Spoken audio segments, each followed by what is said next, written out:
challenges, reflections from politics, sociology, and philosophy, organized by Professor Yoko Arisaka, who is a Roach Chair researcher at our institute. I am very pleased and honored to have with us here today three esteemed scholars, Professor Christian Falk, Professor Johanna Perning, and Professor Nobuo Kazashi. Professor Arisaka has requested that I speak for about 10 minutes about my area of expertise and experiences. So, although this may be rather out of place, I would like to take a moment to introduce my research experience and one of my social practices. My area of expertise is a history of early Christianity, particularly the heresy of Pelagians and its condemnation in the 5th century. For the past 35 years, I have been studying the theological disputes between Augustine and the Pelagians, as well as the mechanisms behind the rejection of Pelagians then. When I have discovered through my research is that the Pelagians were simply trying to engage in Eastern theology and charitable activities in the city of Rome. And from the perspective of Eastern theology, they were by no means heretics. This raises the question of why they were rejected as heretics in the West. The theological perspective indicates that the Pelagians lost the theological debate with Augustine. However, my long-term research suggests that beyond the differences in theological frameworks between East and West, the political power dynamics within the church played a significant role in their condemnation. Unfortunately, the tensions between the authority of the Western Roman Catholic Church and that of the Eastern Patriarch of Constantinople resulted in the Pelagians' rejection as heretics, or alongside the Nestorians. In other words, the rejection of the Pelagians was fundamentally a religious, political, and ecclesiastical East-West issue. Through my study of this Pelagian rejection, I have come to realize that both the victors and the vanquished had their own distinct logics, sensibilities, embodied experiences, and different ways of expressing solidarity. This diversity can lead to endless conflict, clashes, and tragic outcomes when placed in the context of dispute over orthodoxy versus heresy.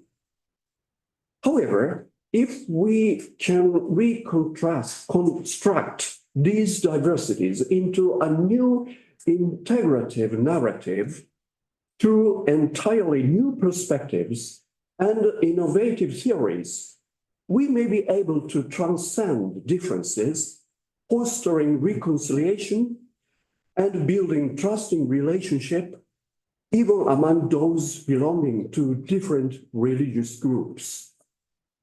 I would like to share an embarrassing personal anecdote from my youth.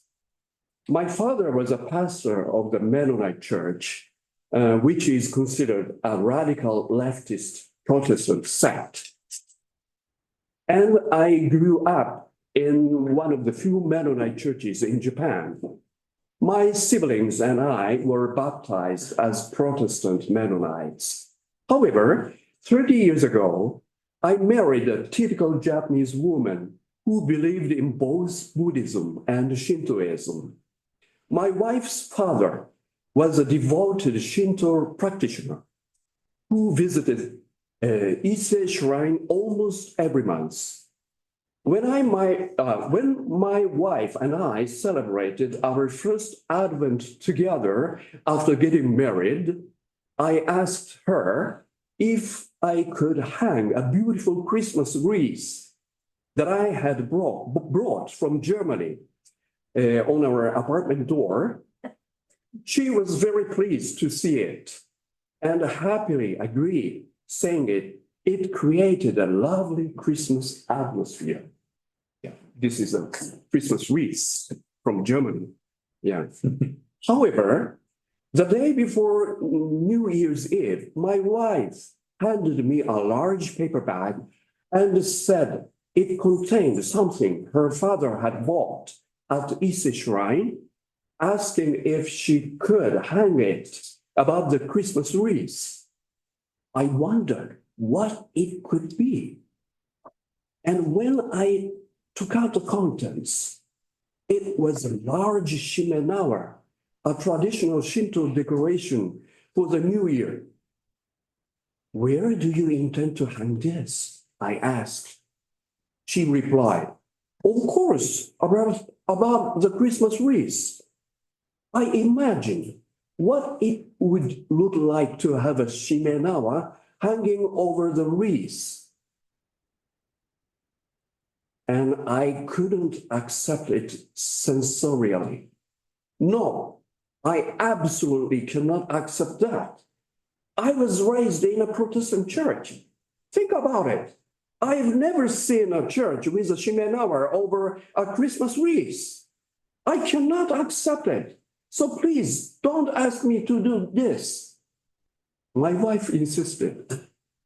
In my family, we have always hung this shimenawa to welcome the new year since I was born. I cannot imagine a new year without it. I accepted your Christmas wreath, but why can't you accept my shimenawa? The argument was so intense that I even thought it might lead to a divorce over this issue. In the end, because I refused to compromise at all, my wife decorated this shimenawa above her own bedroom door instead of the front door, welcoming the New Year's that way. Thus, we somehow managed to spend our first Christmas and New Year as a married couple. But a year later, right before New Year's Eve, my wife brought in a paper bag again and said, you absolutely have to hang this above the front door this year. I felt a wave of gloom wash over me, thinking, are we going to have another terrible fight this year? However, when I opened the paper bag, I was surprised. Inside was a different kind of shimenawa that looked like a cross or the Star of Bethlehem. When I hung it up, it appeared as if the Star of Bethlehem of a cross or a cross was adorning the wreath. And far from feeling disappointed or angry, I found myself smiling and laughing, saying to my wife, this is wonderful. I'm satisfied with this, but are you okay with this shimenawa?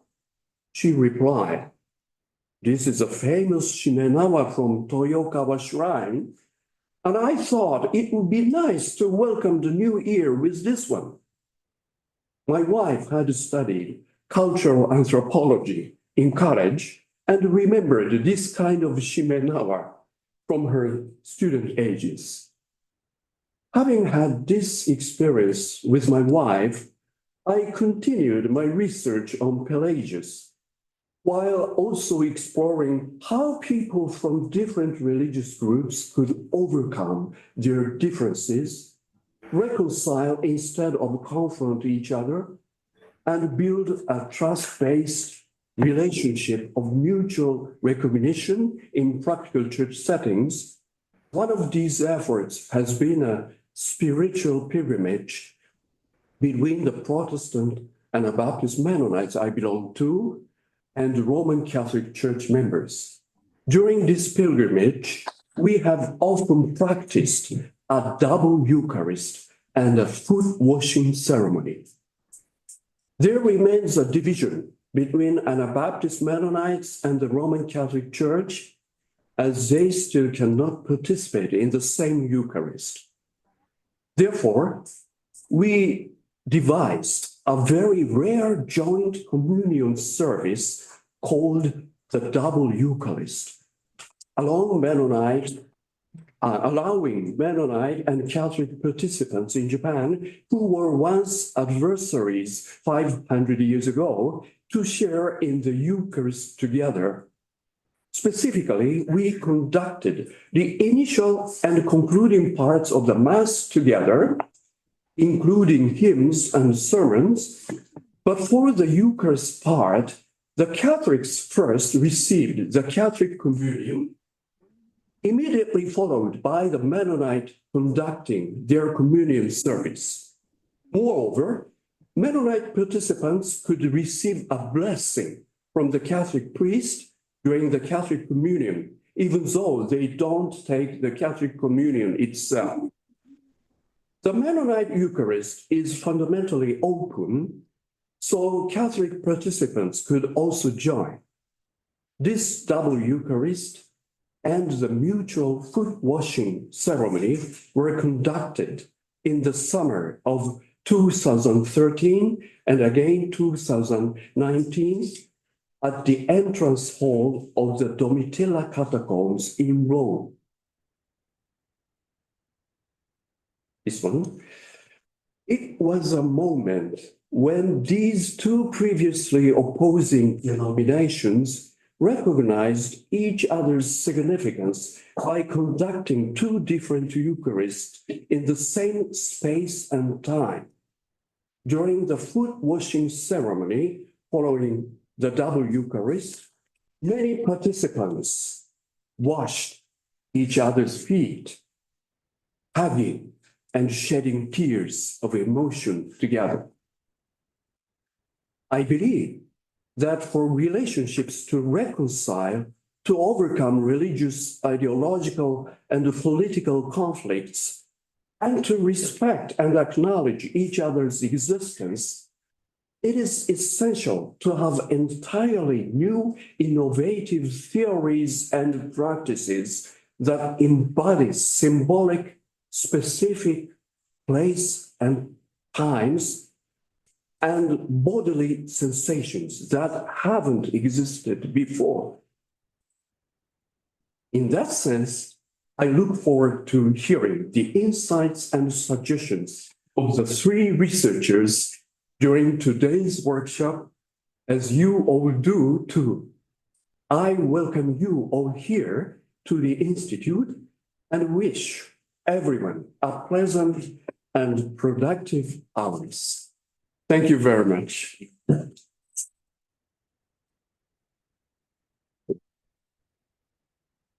Thank you very much, Professor Mada, for a nice anecdote, including the anecdote. And also, it's a very nice embodied story of the interreligious Yes. togetherness, yeah? Yeah, that's right. Yeah.